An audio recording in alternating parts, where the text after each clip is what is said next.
12:30. I was like, son of a fucking bitch,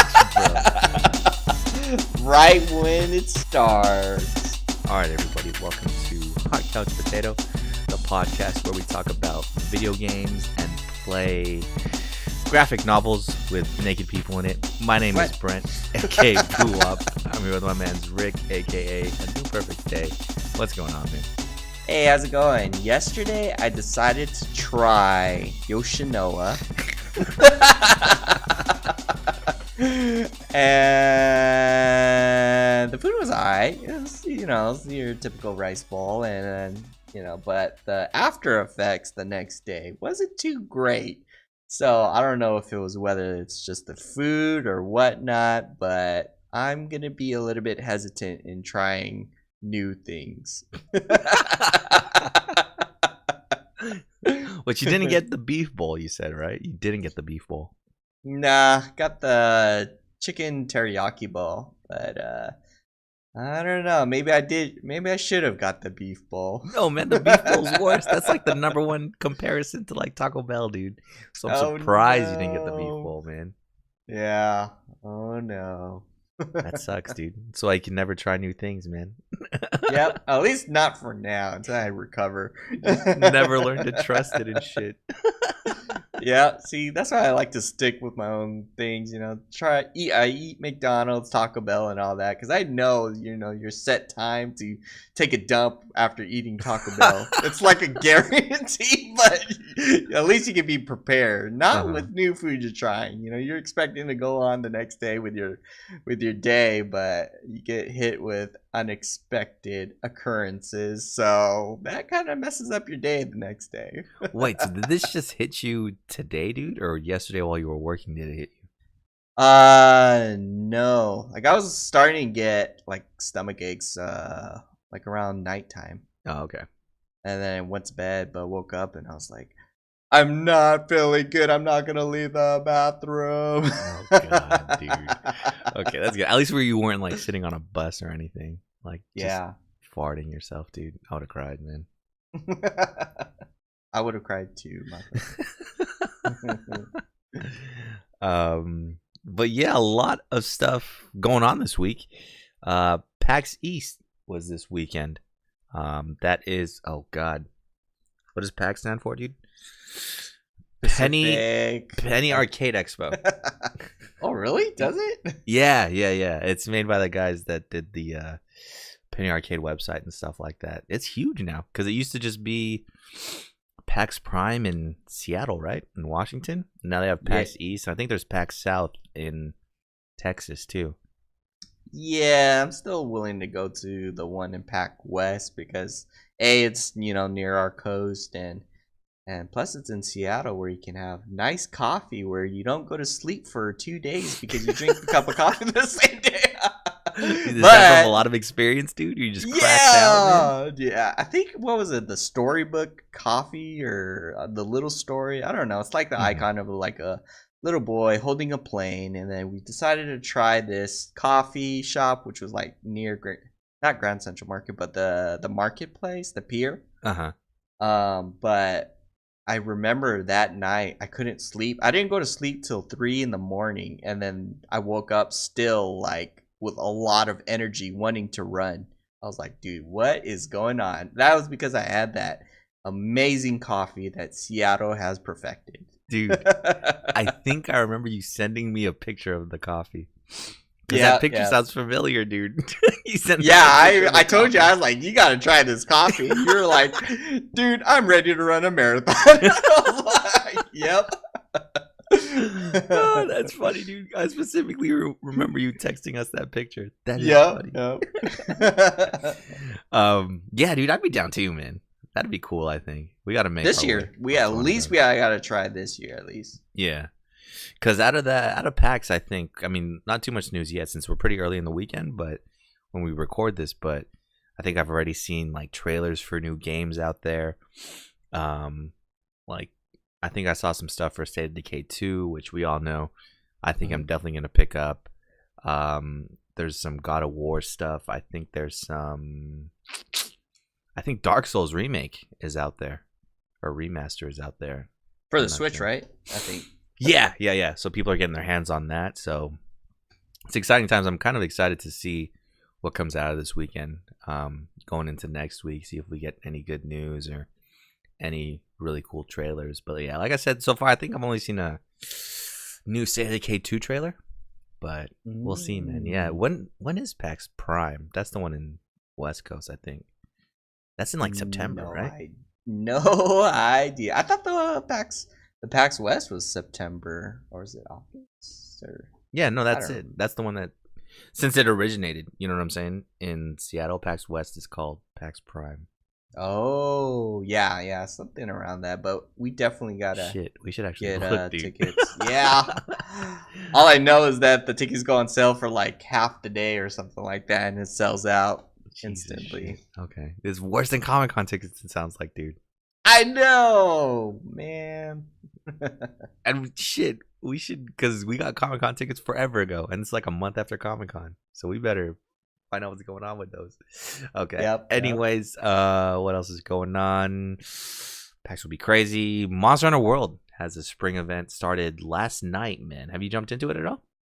Yeah. It looks like there's a lot of the events that previously released is now available for those who haven't got their costumes and all that. So luckily enough, me and Eric was playing all day to get all the stuff that he didn't get before. And which was pretty fun playing some of these old quests and all that. And have you played with the new greatsword? No, you know what? I think I made it last night, but I haven't played with it because I don't use greatsword. But it looks crazy. There's a bunch of like engines and shit on it. Yeah, and it's extremely powerful. Like, I think Danny too saw that it has a lot of attack power and all that. And then when I was testing it, I was like, dude, it's actually pretty fun, playing with the greatsword, and knocking out enemies pretty easily too. So I started making a build around greatsword. So that's gonna be my 4th or 5th weapon that I'll be using, and it's pretty fun once you learn the mechanics. So definitely recommend trying out new greatsword. So with the greatsword, are you slotting a lot of stuff into, like, I don't know, the sheathing attack and all that? And are you sheathing is pretty fast. Mainly is like focus, so you can be able to charge your charging attacks, and I think handicraft. Wow, so to get it into the white, especially with the polish gem, if you have that, then you can keep that your protective green ring thing. Yeah, for a while, and then mix and match whatever you want. But it just has a lot of raw power. Yeah, because I think the builds I've seen for greatsword, yeah, they involve like the unsheathing, since you're going to be doing a lot of running and then unsheathing your weapon for an attack. Yeah, and then earplugs. There's a lot of earplugs because since those attacks do take forever to do, Yeah, I think I put on brace because playing with a lot of people, they keep hitting me. Yeah, out of my animation. I got to restart my whole charging bit. So it's like, yeah, I don't know. Gotcha. Yeah, maybe I'll check it out. I made it, so I'll start messing around with it. I know it just looks fucking crazy. It looks like a Gundam weapon, dude. Hell yeah, and it got boosters too, so that's what makes it pretty sick. Yeah. So let me ask you this: how do you get the Spring Blossom tickets? Is that through? Because I didn't see an event that gave those out. So far that I know of, you get them on a daily basis. As a daily login bonus kind of thing. Oh, okay. Because you need those to build the new armors and stuff. Yeah. Yeah. There's some armors for your Palico and some armors for your character itself, and I accidentally used one of them for one of the armors, and I'm like, damn it! Now I'm back down to 0, and everybody has one. But yeah, it looks like you just get it on a daily basis. Oh, okay, gotcha. I'll have to start farming those, man. But it's a long time. I think it started yesterday night, and it's on until, dude, is it the 20th or the 15th? It's a while. I think it's longer than a week. So. I thought it was up to the 13th. I know that the Mega Man's coming out the 13th. Oh, okay. Then maybe it's just the 13th. But either way, plenty of time. I'm just going to play the most Monster Hunter I've ever played in the past 2 weeks this weekend. It's crazy, dude. I logged in for the first time last night in a long time, and I just realized I had 226 hours on that shit. I was like, oh my god, dude. Oh, not enough. I said not enough. So, yeah, man, that's cool. It's fun. It's great that they're coming out with more content. I mean, like you mentioned, Mega Man is coming back soon. And Dante is coming up soon, too. So, that'd be cool. You get your new Charge Blade coming up and everything like that. Keep it coming, Capcom, because I mean, I know I stepped away for sure from Monster Hunter for a while, but having this content is good to have me come back and play it again. So exactly, and I think that we got the most out of the game already. mm-hmm. So even if a lot of people drop off from the game, it's okay because it's not your traditional MMO where you have to keep playing and the game is meant to last forever. Mm-hmm. It's already a perfected game where you got the most out of the gameplay of the game. Mm-hmm. No, very true, very true. And the fact that they keep giving us all this content for free, dude, is amazing, man. I mean, they already added a new monster to it, so that's great. God of War, as we mentioned, there's PAX East going on right now, and I think God of War comes out on the 20th of this month. And there's review copies out there that everybody has, all the media outlets have, and so far so good, man. I've heard that it's gonna be Dark Souls-ish, dude, like the combat, and there's like a hub where you level up and stuff like that. Wow, yeah, like even though I haven't really played any of the God of War series, I'm actually considering playing this one because it's like a whole different perspective, and the graphics looks amazing, and if it keeps up to what it promised, then I'm definitely going to pick it up. Yeah, I think so too, man. But so far in the onset, I think preliminary reviews look good for it. I think the only one I played was 2? God of War 2. So here's a funny story, dude. Do you remember, man, this was years ago, like when we were in college even, dude. So like early. You mean decades ago?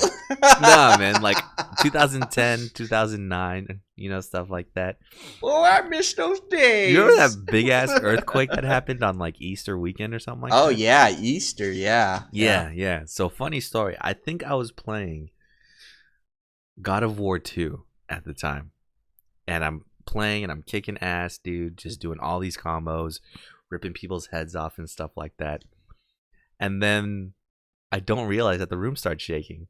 I'm like, oh man, they really upped the rumble on this controller, dude. And then like maybe 10 seconds goes by and it's still shaking. I'm like, oh shit, this is a legit earthquake, dude. What did you do? Did you like get out of the house? Yeah, I ran outside, dude. And I heard you're not supposed to go outside during earthquakes. Is that true? I have no idea, but I thought you're supposed to stand under the doorway, but people are saying don't do that, and I'm like, I don't know what to do anymore. If there's a fucking earthquake, I'm running outside or I'm standing underneath the door frame. All I know is what they teach us in school: go under the table or some shit. Yeah. Stop, drop, and roll, and go under the table. Stop, drop, and roll. Earthquake. Because that's fucked. Because the way I have it in my mind is like, okay, if I'm in the house. Maybe the house collapses and I die in the house. If I go outside, what if a fucking crack opens up in the ground? And that's what scares me. You fall in the crack. You'd rather. It's the movies that made it dramatic. Have you ever seen This Is the End? Probably. Was that a movie a long time ago? It was shit. It's not that old. It's one of those Seth Rogen movies where, I think it's like the end of the world or something. But it's everybody plays themselves. Like Seth Rogen plays himself. Michael Cera's in it. He's that awkward kid from Juno. He plays himself. Oh, I've seen that movie. Yeah. Hilarious. Yeah, like that, dude. Where there's an earthquake, they all run outside, and that crack opens up, and I think fucking Rihanna falls in or something like that. Yeah. That's my worst fear. I do not want to fall in that fucking crack, dude. Yeah. But yeah, dude, if God of War can make me ignore a crazy earthquake for a little bit, I'm excited to see what this new one's gonna do, man. Should be good. What what is it? April 20th. So it's coming up, dude. I don't think I'm gonna buy it right away, but for sure let it simmer out there and see what people think, man. Yeah. What else we got this week? Fortnite came out. I think we talked about it a couple weeks ago, but I guess Fortnite, the mobile app, was just out to a select few people that got invited to a beta. It fully released this week, and it's already made $15 million, dude. That is a lot of money, and I think man. that they was it Fortnite or I think it was PUBG started to file suit cases against people who are making like copycat games of it. Oh, really? So, yeah, because there's What? starting a lot. I think this is gonna be the era of the whole King of the Hill PUBG kind of thing. Oh yeah, 100%. So now PUBG is kind of going after the people that have like copyright or copy games similar to their games at least. But that's stupid. They didn't invent battle royale games, man. Nope. So what the fuck are they thinking, dude? Unless someone's stealing like assets from their game and putting it onto their game, I understand, but you can't just sue everybody that makes a battle royale game. See, so that being said, I think we talked about it last week or a couple weeks ago. Dude, Destiny with a battle royale mode. Hot or nah, bro? You better give me like limited ammo, and people better not be like spawning with like crazy Gallahorns and stuff like that. So shit, it's in those magic chests, man. You might be able to find one, dude. It's just whoever finds the Gallahorn, it's just fucking game over, man. Shit, they better only get like one bullet, and they have to pay all their money to get it. Make it hard for them. Yeah, man. So that's crazy. I mean, for Fortnite, that on everything, on console, on PC, on mobile, it's free. That the fact that they're making $15 million just for releasing it on mobile is gnarly, dude. Yeah. What are people spending money on, dude? Skins, right? It's probably skins and the loot boxes, right? It's still not illegal, I think. They have that llama loot box thing kind of thing going on. What do they get I in don't know. That get skins or? I think it's skins, but I'm not sure if that's for, multiplayer or single player, but all I know is that there's still loot boxes invested in this game, so yep. Is single player still a thing? So the single player you have to pay for, but battle royale you could just do whenever. Yep, exactly. And they're still making money off this game. That's so crazy, dude. I don't know if we talked about it on here, but the people that made Fortnite, Epic Games, they made this MOBA-ish game called Paragon. And they're going to shut down Paragon. They're going to refund everybody that's ever bought Paragon all their money, which is crazy in itself. But the crazier part is all the assets in Paragon, like all the character designs, all the stage designs and all that, they're releasing those to people that are using the Unreal 4 engine. So if you think about it, dude, all the time it took to make and craft these characters, their animations and stuff in Paragon, someone just gets to have that for free and puts into any other video games that they want, dude. Shit. It's kind of wild, man. I think they amounted it up to, it cost us $6 million to make all these characters. Here you guys go. It must be nice to just be throwing away money like that, dude. Like, what a cash cow. Holy shit, Fortnite, dude. That's crazy. I almost want to download Fortnite on my phone just to see what it's like. It's probably so horrible, man. Well, if it's getting 15 million, I think it's pretty good. No, man. I think the 15 million is like, oh, let me see what Fortnite's all about. Oh, this game fucking sucks on the phone. Let me go back to my keyboard and mouse. Dude, don't they have those too where you can plug in your phone to a dock and use your mouse and keyboard on it? I think that's Windows Phone, huh? I have no idea. I think I've seen it where you can dock your phone and then you can use it as a computer. That'd be Why so don't broken. they just play on like an iPad or a computer? Oh, I would never play on an iPad. That'd be so bad, dude. You're holding that big ass tablet, fucking playing Fortnite, dude. Oh man. I mean, for me, I've only have like maybe 4 Fortnite games under my belt, dude, on PC, and I think the highest I made it was like top 5 or something. But yeah, imagining that on your phone is kind of rough, dude. I don't know if I can go through with it, but money talks, man. $15 million is hella loud, so good job, Epic. Keep throwing away money like that, dude. Yeah, create the VR version too. I would like to see that. Make it playable on my smart fridge. Thanks. Your smart fridge now with Fortnite. Like, what the fuck? Shit. You put in fucking chocolate pudding in here 3 weeks ago. It's about to expire. But here, play Fortnite. Oh, thanks, fridge. What are you doing at 2 a.m. in the morning standing in front of your fridge? Trying to get the wins, bro. Oh, man. Fucking Fortnite. What else is going on? Spider-Man on PS4. I mean, this got announced, I think, at E3 2 years ago. There was a big gameplay reveal at the end of Sony's press conference last year at E3. Got a release date this week. It's coming out September 7th, dude. So are you ready? Pretty soon, man. Yeah, that's a big game too, I think, dude.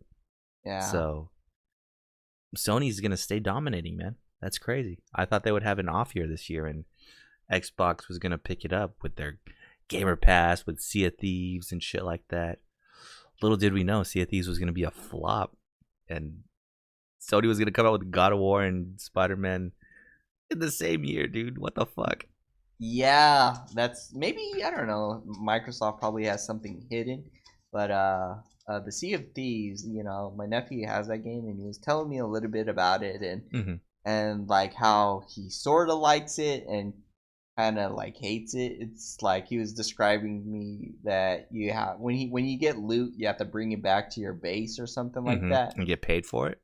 Yeah, and then but he ended up getting like raided by other pirates. Oh. And I was like, man, that kind of doesn't sound like fun if you don't have at least other friends to help, you know, protect your treasure and stuff like that. But, you know, all of his friends are on the PS4 or the consoles. And I was like, yeah, see, you're too young to have a PC. You already have a pro PC. You're too young. No one else has enough money to afford to play with you. Exactly. That's crazy, man. And yeah, I mean, that's the goal of the game, right? Is to get loot. And what do you get the loot for in that game? For awesome skins. So yeah, skins. I don't know if I think that's it. Too much sense. I feel like they should just release that game for free like Fortnite and then made you buy the skins. Yeah. Probably would have made more money that way. But yeah, man, it's crazy. I think I'm ready for Spider-Man, dude. I think the only thing PlayStation is missing out on is what's that shit called? Days Gone, which got delayed. That motorcycle biker gang end of the world one. I thought that was the zombie one, right? Yeah, that zombie one.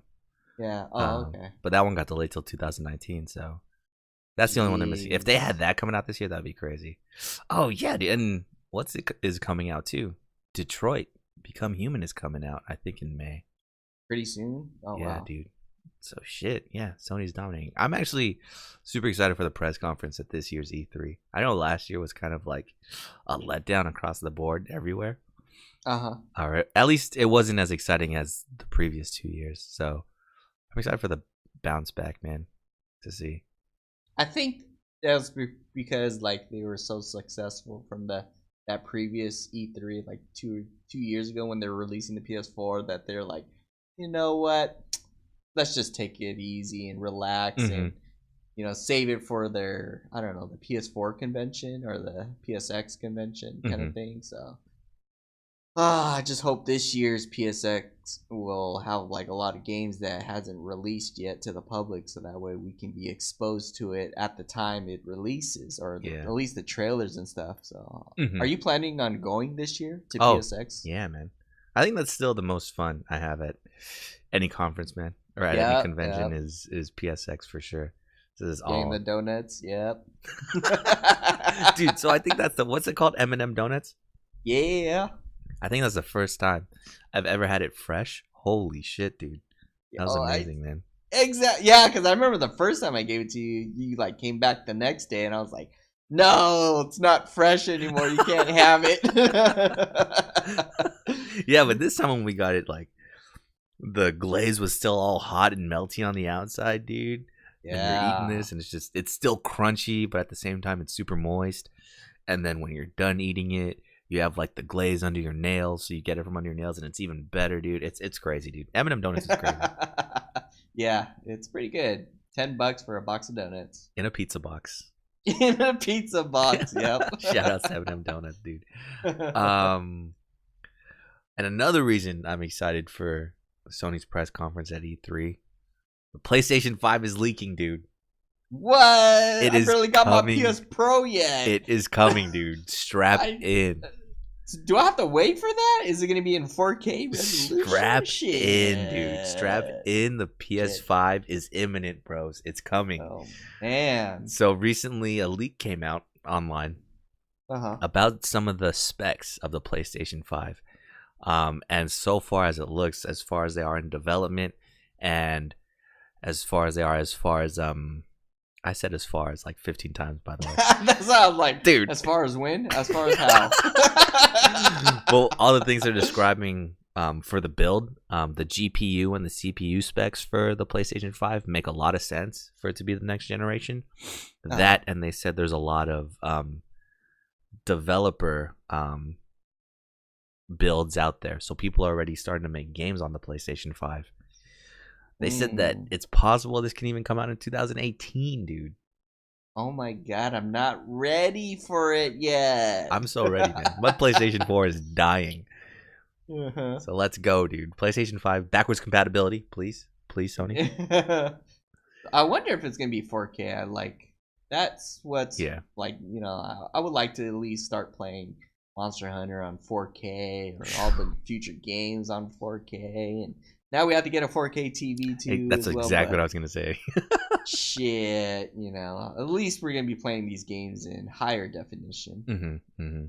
Yeah, because I think what did we play at Anthony's house that one time? I think I played Destiny 2 at Anthony's house one time, and he has a nice TV, dude. And he has a PlayStation 4 Pro. And holy shit, it makes a difference, man. It makes me feel bad about my setup. Really? Dude, I'm still playing on a Sony Bravia, dude. Sony doesn't even make TVs anymore.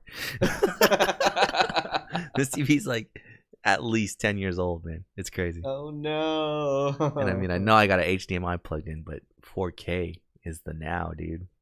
Yeah. So I'm excited, man. I think if they're going to announce it, they're going to announce it at E3. And PlayStation or Sony isn't really dramatic about it, right? When Microsoft was talking about the Xbox One X, they were so dramatic, dude. They had like the orchestra playing with the showing you the console getting built, while developers in the background talked about, yeah, we want stronger consoles out there. Dude, Sony's not gonna be that dramatic. They're just gonna, I don't know, unveil something, have fire shoot up everywhere. PlayStation 5, dude. Gonna be VR, I bet you. No way. Dude, I was just thinking about how VR is so done with video games, man. I think so. I don't think it caught on like they thought it was gonna be, huh? I think it's just the developers are having trouble trying to release games, you know, that are up to people's expectation at least. You know, it's like they're probably finding it's pretty difficult to program all these things. They had to look at different perspectives, and that's why I've like noticed that when I see the games, you know, the character in the game, you don't really see the body. You only see like the hands or something like that. You know, it's just, I think it's just because it's kind of hard to program that kind of virtual reality. So I don't know if I think it might be dying, but maybe there's going to be some sort of innovation later down the line. I'm hoping, dude, because I think part of it too is just the direction they're going with VR games. And here's the $1 million idea, which we're pretty good for out here. Sims. Put the Sims in VR, dude. Yeah, exactly. And you have that isometric view of the house. You could build the house, and then after you build the house in that isometric like overhead view, you can go inside the house in VR, dude. Shit. EA, Sims, where you at, dude? $1 million idea for free. Take it. It's yours. Dude. What is it? That's like Troy. I forget where that's from. That sounds like amazing. Dude, like if you're like, oh yeah, let's hang out, and then you have like all of your friends in VR just going to like an area to hang out or like mess around. Have you seen that one VR game where they're like in a bar and they're just like fighting? I've actually seen that. Did you see someone has their character's model is what the fuck is her name, dude? The chick from Konosuba, the one that does the explosion magic.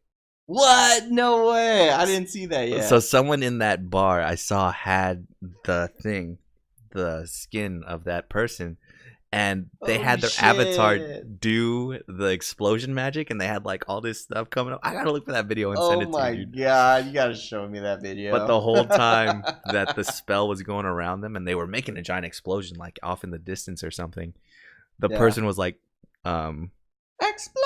Yeah, they were saying the whole breakdown, like, of all the demons in the world, gather the power from my explosion. I'm like, oh my god, dude, this is so crazy.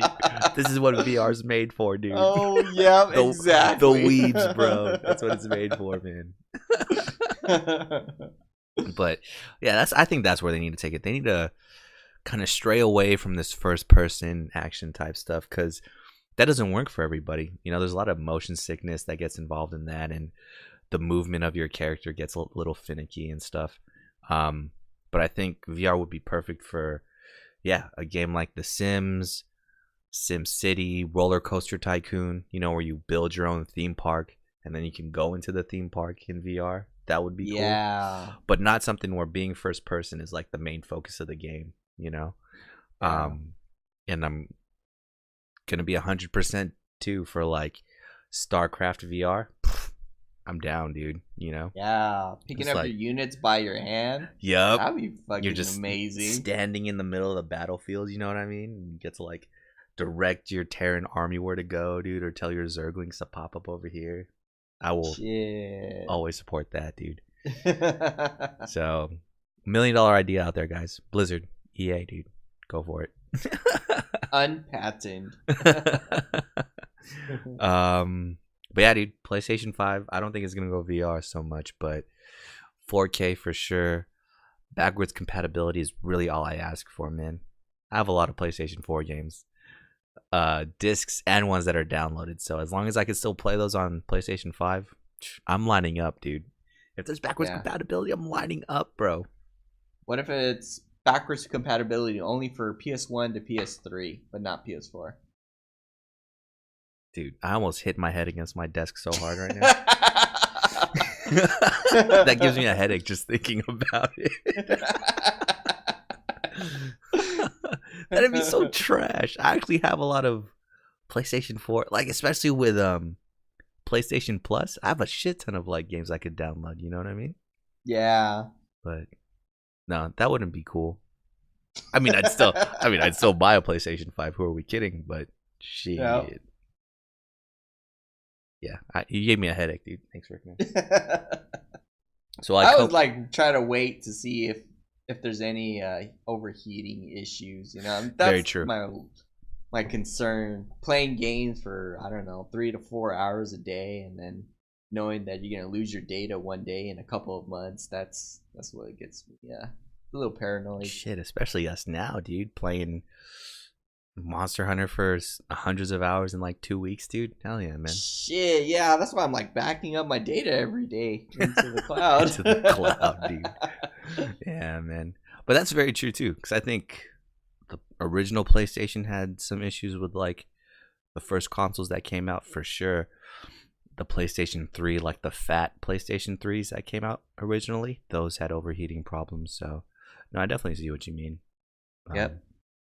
So I'm excited, man. We'll see if Sony just chalks it up and says, oh yeah, we know you guys know about the PS5. Here you go. Here's what's going to be in it. That would be amazing to me, man. I don't think that it's going to come out in 2018 like people speculate it is. But 2019 is looking like a real winner for a new console, man. I'm excited, dude. What future is now, bro? It's gonna be great. Yeah. So yeah, that's pretty much it, dude. Just hyping up the summertime for all these conventions and conferences and stuff. But as for right now, man, what have you been playing this week? Just mainly focused on Monster Hunter, getting into the spring event, and just picking up the great sword. I kind of was only playing with like the charge blade, the bow and arrow, and the gun lance, and I've gotten all the things I wanted to get for each of those weapons. But then when I was trying out the charge or the great sword, I was like, man, I remember how fun it was to hit a monster. Like one hit would like knock them over and stuff like that. And then what makes it cool is just the special effects from the great sword. You're like when you jump on the air and then you're like charging to do a down slash, you kind of like go upward, like you're boosted upward by the sword, and then your sword does that little booster effect. So it just makes it more impactful, just having those visual effects, and especially it already hits hard, so it backs up like it's a really powerful sword. But knowing that you can be able to play with different kinds of builds the way you want it, I think that's why Monster Hunter is such a great game. Build the way you want to build. Pick the skills you want to pick. You don't have to go online. When I was kind of researching online too, by the way, they were like saying there is no real way to build the right build, like the strongest. Yeah. Exactly. Yeah, there's like just play what you want to play, and I was like, all right, cool. So I just been playing with Eric all day today. I think most of the day, while I was suffering from yesterday. But yeah, it was pretty eventful. The spring event, I can see how they're trying to bring everybody into the gathering hub now, but all they need to do, they just need to put the blacksmith up there. Boom. Nobody is gonna ever go back down there. And put the poogie up there too. I think I gotta pet the pig. Did you get his little bee costume? No, I didn't. It looks like he's already wearing it, but oh really? The handler is wearing her bee costume too. But when I was like looking in the store, it looks like you have to purchase the bee costume for the handler. Oh, for after the event? Yeah. So I was like, oh, that's cool and all, but I think it's still a little bit pricey. Maybe if I can change the way the character looks, as in completely change the character, then yeah, I might purchase a ticket. Yeah, I mean, let's be real. You're not investing any money into the handler, dude. You exactly.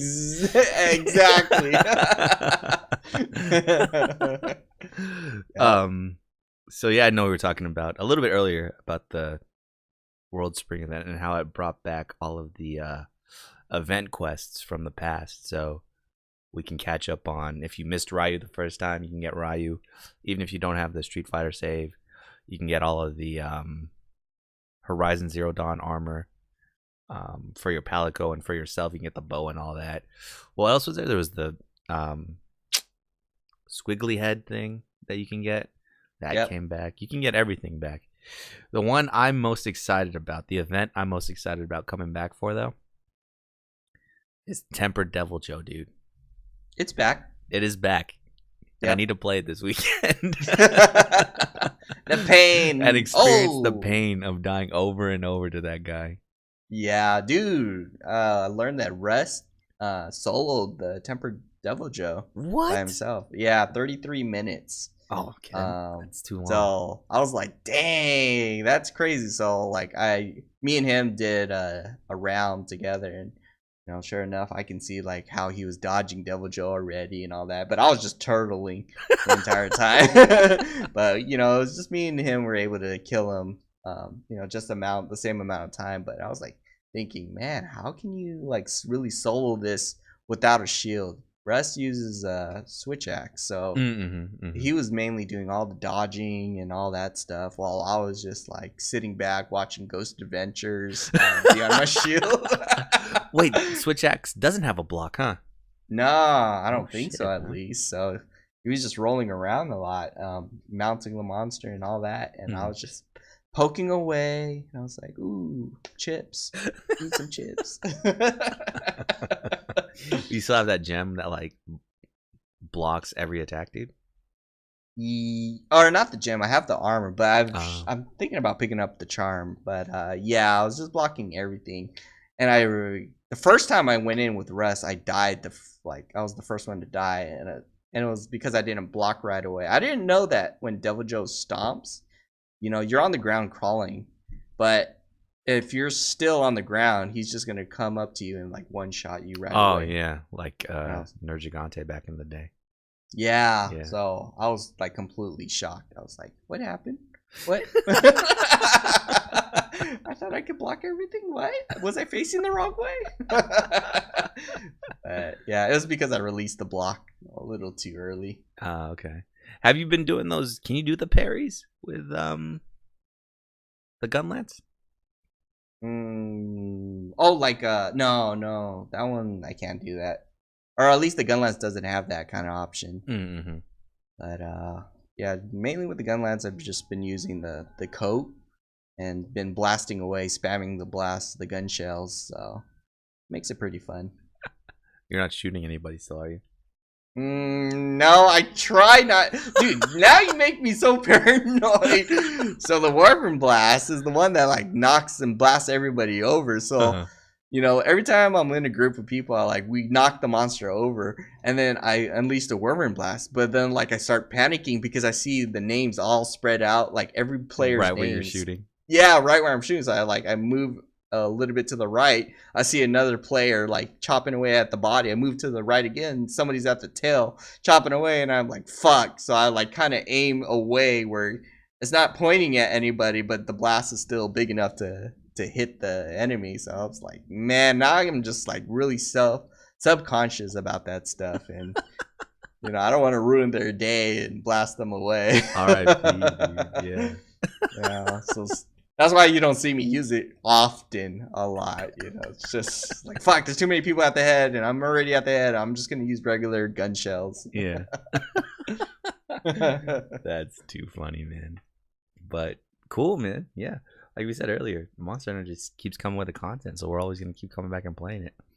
And yeah, I can't wait for another 2-hour go around with Devil Joe, dude. Yeah. Because he still drops a lot of those warrior stones and hero stones, right? In that event. Yeah, he definitely drops the ones that you're definitely not looking for. That's how it is with everybody, dude. But, yeah, man. I learned from Russ too. He was telling me he has like every hero stone except for the hero stone for his weapon, which is like the switch axe. I was like, oh my god, I'm sorry, dude. I'm sorry. And I mean, in all honesty, dude, if you have a tier 8 weapon and you can only augment it once, is that worth it, man? I think certain weapons, like for the Diablo's weapons, I think certain different weapons of the Diablo's weapons are at rarity 8, but for the Charge Blade, it's at rarity 7. I think for me, it's worth it, because it's at 7. But for everybody else that wants to use that Diablo's damage, I think they have to go after it. Otherwise, I don't know. It really depends on that weapon. I like to go for like like rarity 7. Yeah. And possibly 6, and double up on the augments that you can put on there. Exactly. Because it's easier to get, and the overall damage is more stable. That's for sure.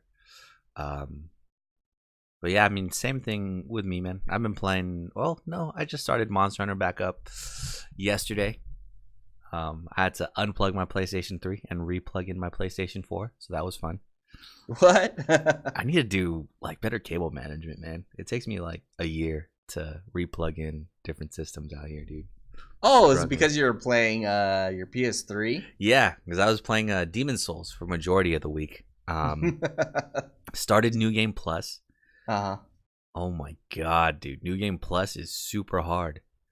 It's not that I was over leveled or anything when I went through my first playthrough of Demon Souls, but now it's like if I get touched, I really die, man. It's crazy. Yep. And what I'm working on right now is trying to get this certain build that I just want to be super broken at the game at. It's the shield, and it's kind of like what your cousin John Raymond was using. That spear that just breaks all the armor and stuff. The shield, and then I need a specific armor set. But to get this specific armor set, I have to get an NPC to spawn in one of the worlds, right?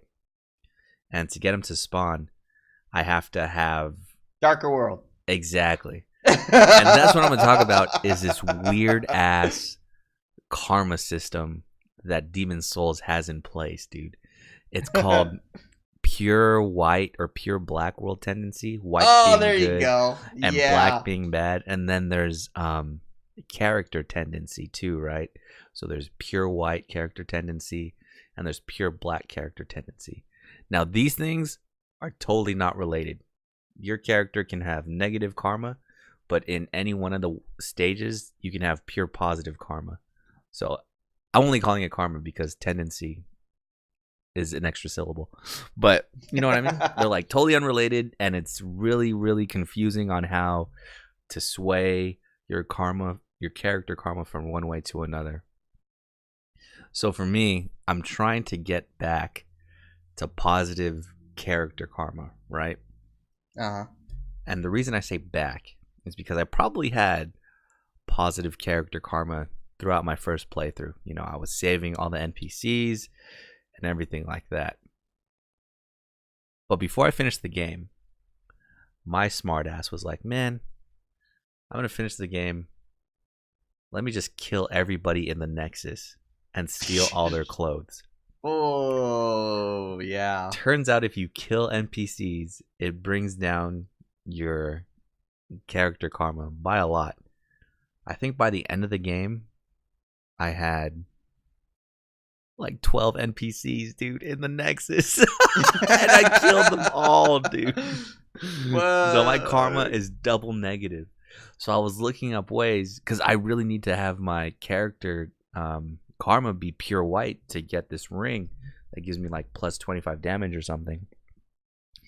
And the only way I can get it is if I finish the game twice.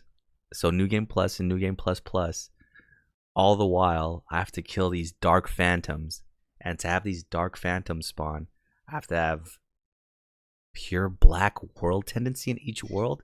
Like, if you sound confused, don't worry. I'm just as confused as you, dude. This whole karma system is crazy in Demon Souls, dude. Yeah. And I guess it was worse when the servers were online, right? Because your karma could just randomly reset here and there. Is that what I was reading? I don't remember much about it. All I remember is like if you're like human or something like that, and you die by like an NPC, or a player, it really affects it a lot, kind of. Yeah. And so I've kind of been cheesing it because every time you beat a boss in a world, you get your positive world karma from it, right? Yeah.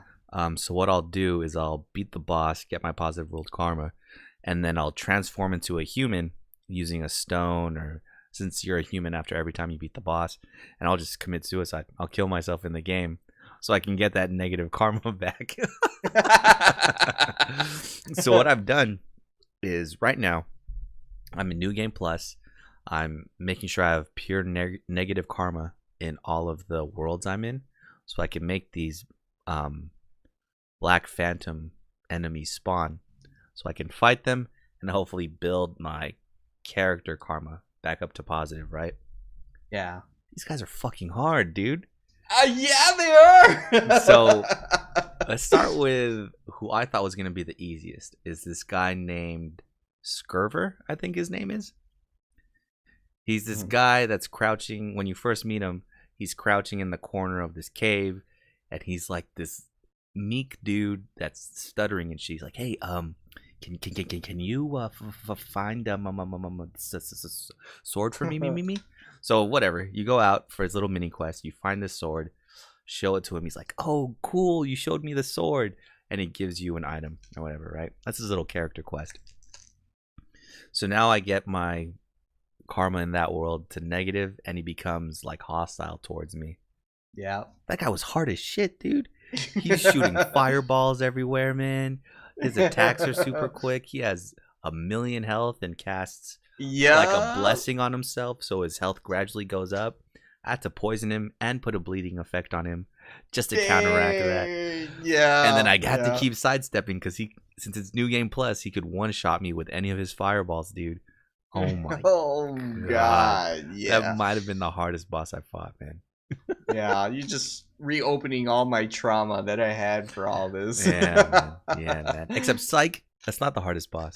Because then there's this guy in the Stormlands called, what's his name? Master Satsuki or something like that.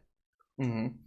He has like a katana, and every time you get his health to under 50%, he heals it all, dude. What? And in New Game Plus, he can kill you in one slash. It's so horrible, man. Wow. So I horrible. totally don't remember. You don't Maybe remember I that would guy? have avoided him or So killed him in a cheap way. yeah. So you find this sword called the magic sword Makoto or something like that. And then you run into him. He's like, "Oh, hey, you found my dad's sword. Let me look at it." I don't know what's up with people and wanting to see your sword in this game. But anyways, I think you have a choice to give it to him or not. And if you give it to him, he tries to kill you with it. Shit. If you don't give it to him, he tries to kill you so he could take the sword from you. Either way, he's gonna kill you. Anyway, yeah, either way, he's gonna try to kill you. And he's hard as shit, dude. Just the annoying part is that he keeps healing, you know. Yeah. Which so far I don't think I've seen an end to his healing. I think he's healed like 5 times once in one of our fights, dude. It's crazy. Whereas in like Dark Souls, they'll heal. You could see the NPCs heal when you fight them, but they'll only do it like 1 or 2 times. You know what I'm saying? Yeah. So it's crazy. You don't think it'd get much harder than that. You're fighting a samurai. You know what I mean? Yeah. Did you try the one in the swamp yet? NPC. That was Phantom? the next one I was gonna bring up, dude. So remember last week I was talking about how I'm using magic in this game because it's super overpowered, dude. Yeah. This chick in the swamp, in a poison swamp, mind you. So every time I'm standing in the water, I'm getting poisoned. She has a spell that makes it so I can't use magic. Oh, I remember that It's one. so I can't do anything, and I can't dodge roll because you just fat roll everywhere. You don't even roll; you just like kind of stumble. Yeah, in any direction Yep. in the water. You stumbled, poison, and you can't move. Yeah, and that doesn't affect her at all. She can roll just fine in the water and shit. Yep. And her sword, I forget what her sword is called, but it's that clear one where It goes through shields. I know, dude. Oh my god. That one was the worst. So I just poisoned her. Learned from the best, dude. I think I shot like 300 arrows at her, Dude. like super far away. I was standing on one of the ledges, like near the wall, Oh. and I just did poison magic, and I just watched her out. I think she has like 4,000 health, by the way, if anybody's wondering, because I watched it tick down 5 by 5 every time. Dang. But yeah, dude. I think those black phantoms are worse than the actual bosses in the game, man. Yeah, totally. And I'm not looking forward to fighting them one more time to try and get my karma back to positive, dude. In New Game Plus Plus. Oh my god, dude. It's gonna be so trash. The nightmares of Demon Souls, dude. Welcome. I know. Well, that's cool, man. Like I said, I had a lot of fun with it playing through it the first time, and even playing through it now. You know, I'm taking more time to explore and discover stuff. The first time I played through the game, I never found that blacksmith is his brother or something. Anyways, there's a hidden blacksmith that can buff up your weapons even more than the blacksmith in the Nexus in that game. So I found him. I think he was in the ice, right? Somewhere in the ice area? No, he's in the where you fight the dragon god. It's lava. It's not really ice. Oh. But you have to like I was thinking of a different Dark Souls 1. But you have to start up an elevator, and normally you use this elevator to go up, right? Yeah. But if you take the elevator all the way down, then there's like a secret room that this other blacksmith's in. So found him and buffing up a bunch of weapons. So yeah, man. I think I have another solid week of Demon Souls left in me. So that'll carry me over for a while. Then maybe, dude, onto God of War and then Dark Souls Remake. Oh, my calendar is set, dude. What about Red Dead? Is that coming out this year? Yeah, October. That's not for a while, though. So we got time. Okay. We're not talking about that because I feel like the more we talk about it, the more chance it's going to get delayed, dude. Yeah. That too. Delayed and just makes the wait that much longer, dude. Yeah. So that's what we've been playing this week. This week we're gonna talk about Kickstarter, and how I would say one of our more favorite games in recent memory came to exist. But we took a little bit of time before the podcast and just browse through Kickstarter real quick, what's currently on there, up for getting kickstarted. So if you don't really know what the website is, it's where people can put their ideas for, it's anything, right? There's games, there's like t-shirts, there's a bunch of different stuff that people will put onto Kickstarter. And essentially what they're doing is they're asking you for money to kind of jumpstart their business and get them started into doing this full time, right? So they'll have a goal that people can donate. If they reach that goal, the money will go to them and they get to give everybody a prize or a product depending on what tier they paid for. Rick and I took a look at the gaming section because this has been the birthplace of a few great games. And what did we find, dude, in the gaming section of Kickstarter? We found Harem Paradise? Well, I forgot what that game was called.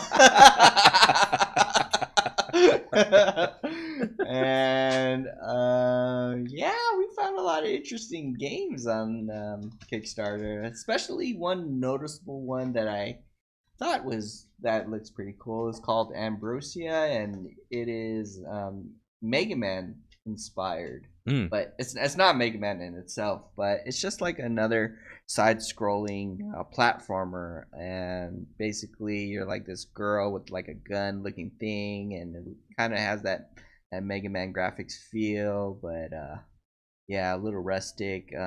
But yeah, the gameplay looks pretty amazing. There's videos of it, and all you have to do is support $15 for most of these games to get like the actual copy of any of these games. Looks like that's all you really need. But yeah, that's basically what I've seen. What have you seen, my friend? You're trying to bait me, dude. I get it. How much money are they asking for that game? Specifically for this one is $15, but what I've noticed is a lot of them says there's like a pledge of $5 to $10 for most of these games. Oh, I mean, their goal. What's their goal? Oh, the goal. The goal for this game is $30,000, and they've reached $10,000 so far. But they still got, I don't know. I don't think they'll make it in time. They have 20 days left. That's plenty of time, dude. I think they'll be okay. Someone can donate the $20,000 by themselves if they really wanted to. Man. Yeah. But and that's the thing, man. If they don't reach their goal of $30,000, everybody that pitched in for that $10,000 gets their money back, right? It's their money back. So it's kind of like a lower risk investment into what you're doing. There were some scumbag moves before where people put up Kickstarter games on there and didn't give back the money when they didn't reach their goal. Either that or they didn't make the game after reaching their goal. I forgot. It was like it's like those H1Z1 knockoff games that people will throw on there. They'll have like a really cool tech demo for it on Kickstarter. But what'll happen is people will throw a bunch of money on it. The person will take the money and then come out with like the lowest effort they could possibly do to create the game. You know what I mean? Yeah. So in some ways there's like a negative connotation behind Kickstarter, you know.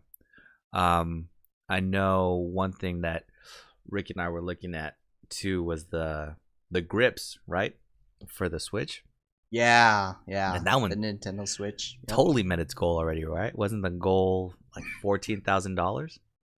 $14,000, and I think they've exceeded it Yeah. by like $30,000. Yeah. So they have $45,000 past it. That's crazy, man.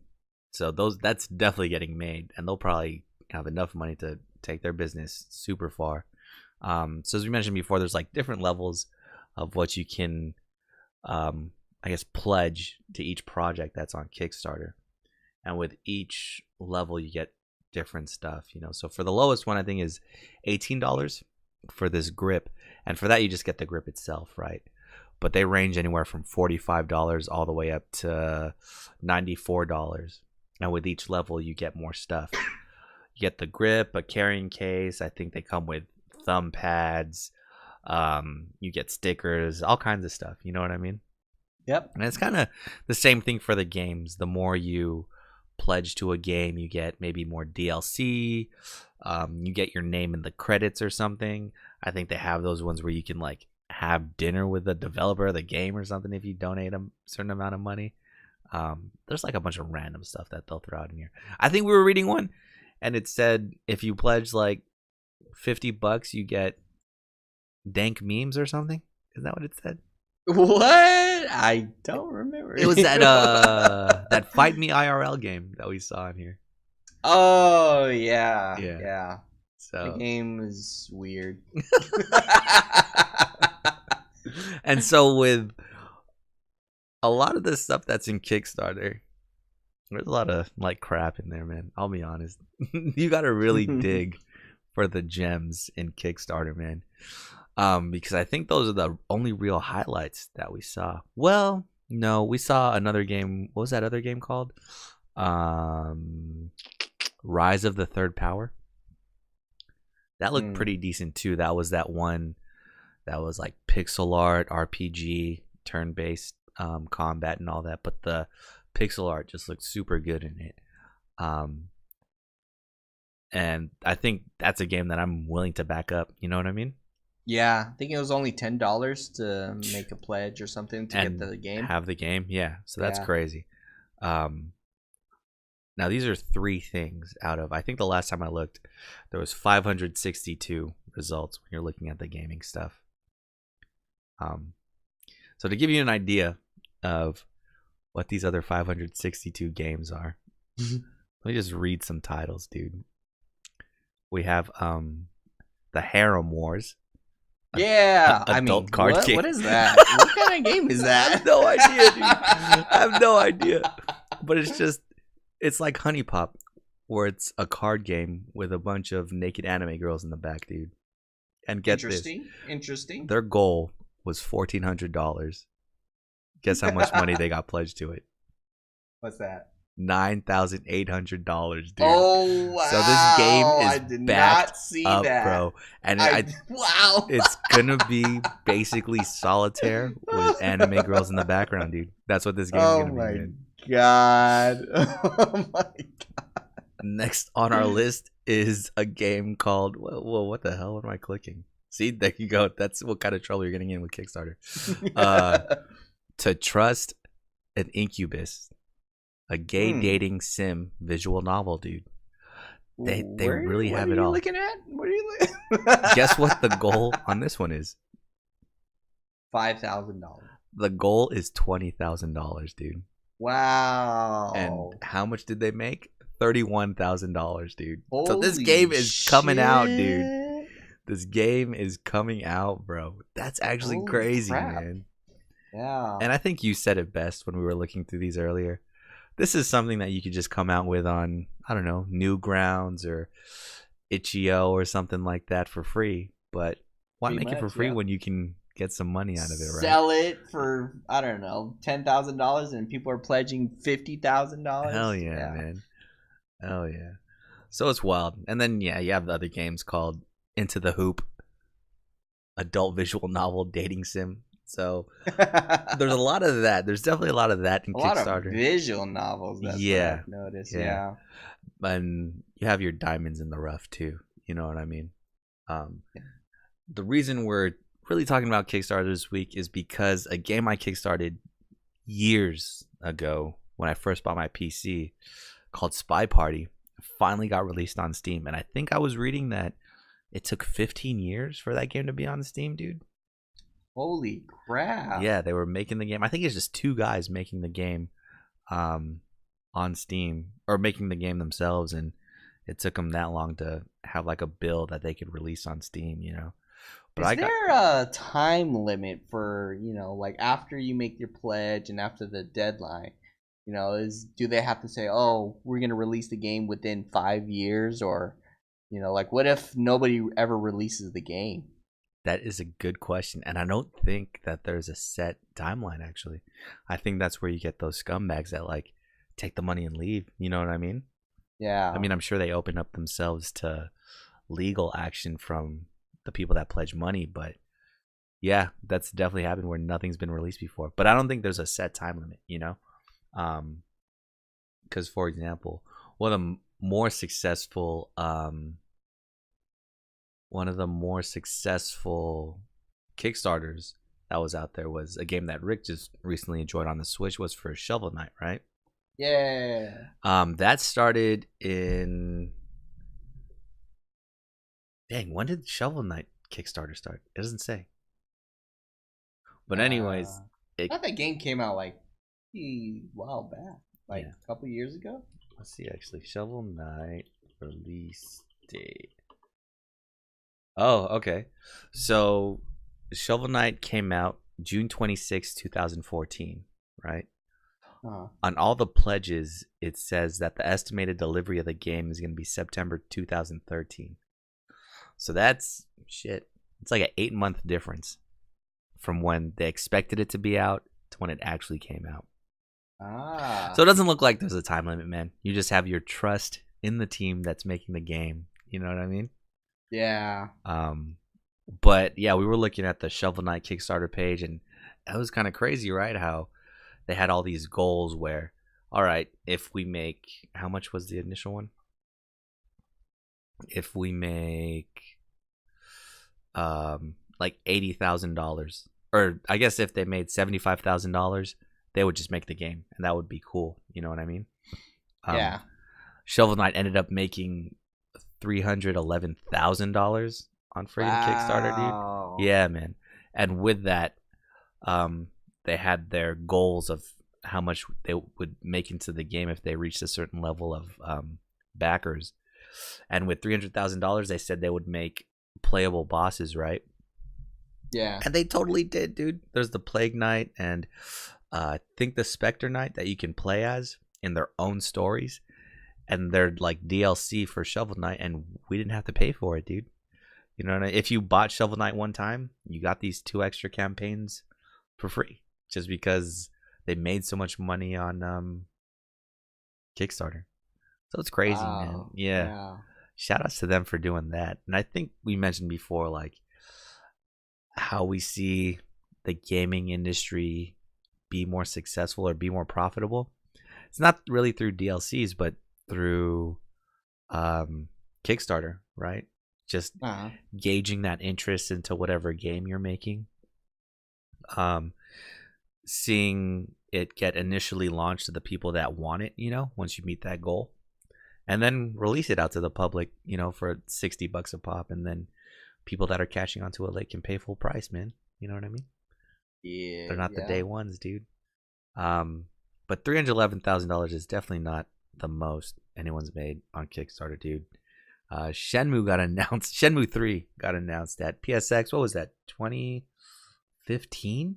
Dude, that was 3 years ago now. Wow. And they launched their Kickstarter that day. That Kickstarter made $6 million, dude. Oh my god. And it was like a Sega game or something like that, you were saying. It was the first 2 were out on Dreamcast. I remember playing the first one on Xbox, dude.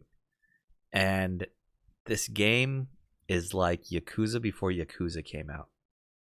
If you can imagine that, dude. And I don't think, when did Yakuza come out? Did it come out on PlayStation 2? I think it did. But anyways, you're in a town and you're trying to avenge your father who was killed by this kung fu master.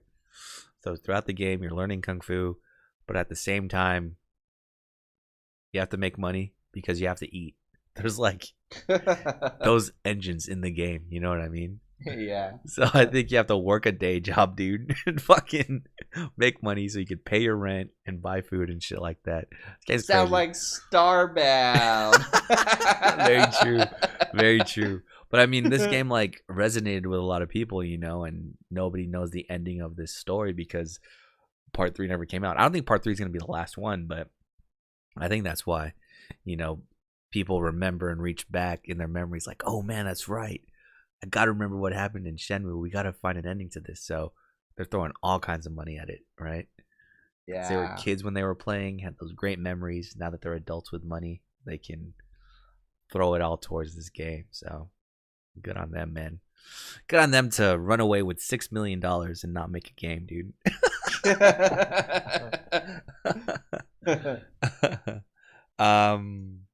But yeah, dude, like I said, I pledged to Spy Party 4 years ago, and throughout that time they gave me access to like every build of the game that they came out with. It's been crazy watching this thing grow. I mean, really, when I started playing the game, there were just character models floating around, and I had to shoot one of the character models. You know what I mean? But now they're fully animated. It's people walking around with moving legs and stuff. So it's good times, dude. I definitely suggest, if you haven't checked it out, look it up on Steam because the game's come a long way. I think it's a cool little twist on multiplayer espionage action, dude. And trying to trick everybody. It kind of reminds me of Assassin's Creed multiplayer. Where isn't in Assassin's Creed you try to act like the other NPCs walking around and stuff so nobody notices you? Yeah, like if you're targeted or trying to run away or something, you have to like blend in with the crowd. Mm-hmm. Yeah. So it's the same idea in Spy Party. You just blend in with the crowd, you know what I'm saying? And try not to get shot by a sniper. Shit. So I can't wait for the full release of that game. That'll be great to just see its final form is what I'm excited for. So do you see yourself really backing anything on here? I know you were really looking at that Switch grip. Yeah, I'm thinking about like my hands might be hurting, or it does hurt when I play Shovel Knight. So maybe I'll invest that $18. But I was like, then again, I don't have that much games yet on the Switch, so I can't really be buying this grip without having the games first. So, but yeah, I think there's only like 10 days left, so I'm thinking about just throwing down the $18 and picking up that grip, and so that way I can at least watch Hulu on the Switch with the grip, dude. With the grip. Wait, there's Hulu on Switch? Yeah, and it's pretty good. Yeah, it's pretty good. No way, dude. Okay. I got Hulu for like $6 a month, and yeah, definitely watching all the anime shows that had came out this season, and they're pretty good at releasing newer or latest things. Oh no, it's not. I was just about to ask if Terrace House was on there, but it's only on Netflix, dude. Yeah, Google that stuff. Yeah. Speaking of Terrace House, dude, did you watch episode 10 or you only watched episode 9? I watched 10 and about like a couple hours ago. I haven't watched 11. I haven't watched 11 either, dude. Yeah, but dude, didn't the whole show just change with the 2 new members, man? It did. Is it crazy how turned off the other chicks were when that one lady came back? Yeah, totally silent the whole time, dude. I wonder why. Are really they intimidated? I think so. And all that stuff because they're younger, right? They're like way younger than the new chick, so they're just not used to. And plus, none of the people in the house really had like a big personality like that. Everyone's kind of timid and to themselves on that show or in the cast. So now they have people that are kind of more outgoing than the rest of them. So they're gonna control the mood of the house now. It's gonna be crazy, dude. The show fucking changed, man. Yeah, especially yeah. Remember when was it Amy? That's the girl that dude, you guys yeah, the young one, right? Yeah. I was like, oh my god, she said the same line again. She's like, thinking that. Other dude was like, oh yeah, what kind of guy likes you? And then she was like, oh, I would love a guy that loves me so much in their own way, but definitely seems uninterested in me. I know, like, dude. What the When they first rolled up there, and she's like, oh, hey, you styled your hair today. It's different. He's like, oh, really? I don't do it different that often. But I thought I'd just try something new today. I was like crying. Dude, I'm crying so bad, dude. And then she was like making fun of his food. And I stuff. know, Like, man. I don't know what curry looks like. Yeah, those beans look weird. I was like, really? Is this Roasting the topic his of food, conversation? And then he's talking about how great the view is, which it was a great view, dude. I would love to eat lunch there. And she's like not interested at all, dude. She's like, I'm bored, man. Exactly. She was like, I gotta turn my back to the sun because it's too bright.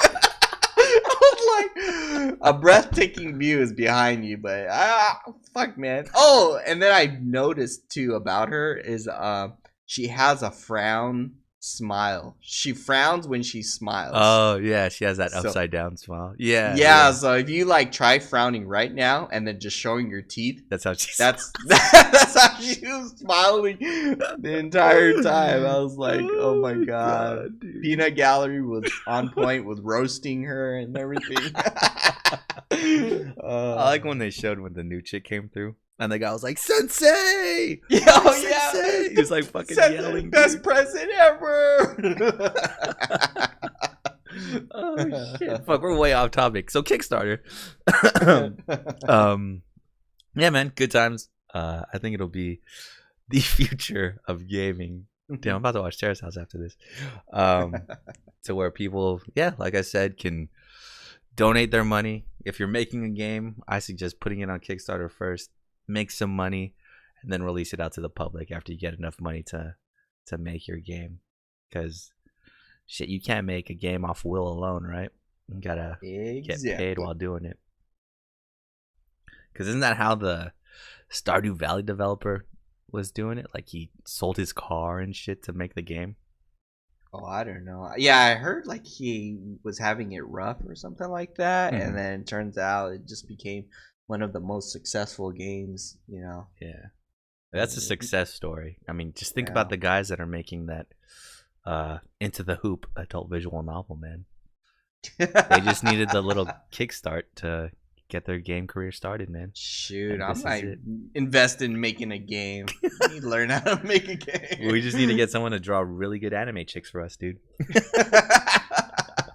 All I need is a pledge of $1. $1 to make the game. Oh man. But yeah. This week's quickfire question. I think we've answered this before, but we'll answer it again. What is the best / scariest video game jump scare you've experienced personally? There is no best scary jump. Yeah, there's no best scary game which one ever. Like scared you the worst, dude? Which one just made you jump the most, man? I guess.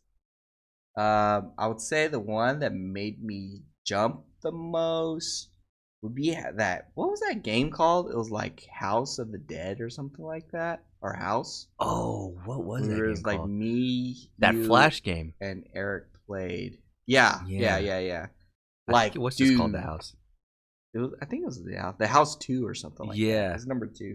But you were like playing through it and we were just watching it over like Google Hangouts, and oh my god, I had to wear my motorcycle helmet inside the house with the lights on. So that night I couldn't sleep with the lights off. I had to turn the lights on and I was sleeping with my motorcycle helmet on.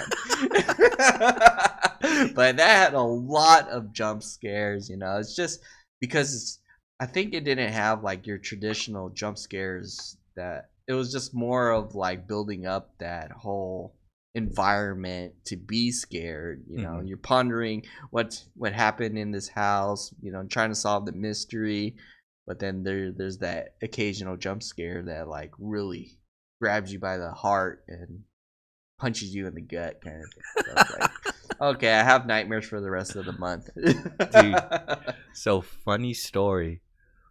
Shout out to Google Hangouts, by the way, man. That thing was great. I remember we played poker on there. Oh Watching YouTube yeah, videos. lost a lot of fake money. Damn it. Yeah, dude. I think I have that recorded somewhere, dude. I'll have to look for it. But I might have that recorded somewhere with you and your motorcycle helmet and us playing the house, dude. So I'll have to find that and put it up. But yeah, that's a good one. I think the scariest one for me, or at least the one that I'll remember the most, was Resident Evil, dude. The first one. The L hallway. Like one of the first rooms you go into. Yeah. And you're just hanging out, walking around, and then the fucking dogs jump through the window, dude. That one might be the worst. Like, oh, I pooped a little. Yeah, man. Especially because how old were we? I think we were like 7. Yeah, 10 or 7. When that game came out. Young. Yeah. That one fucked me up, man. And then they doubled down, I think, in Resident Evil 2. There's like a similar hallway to that. You know what I mean? In the police station. It's that one where the windows are all boarded up, you know, so you think you're cool. And you might go through this hallway like 3 or 4 times through the game and it's fine. But there's that one time when the zombies just reach their arms in the randomly, window. yeah, break through the window. Oh my god. That, dude. That one always, I think I haven't played Resident Evil 2 in a while, but every time I played through that part, I turned down the volume. To this day, dude. I'm scared, man. Fuck that. But yeah, that is all for us this week.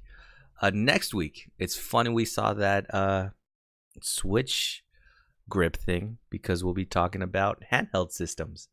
Yeah. I still have my Vita, man, and I think it's gonna get some use soon. So we'll do that. Until then, Rick, some words of wisdom. If you're gonna get into the Dark Souls series, make sure you check behind every corner. Every corner.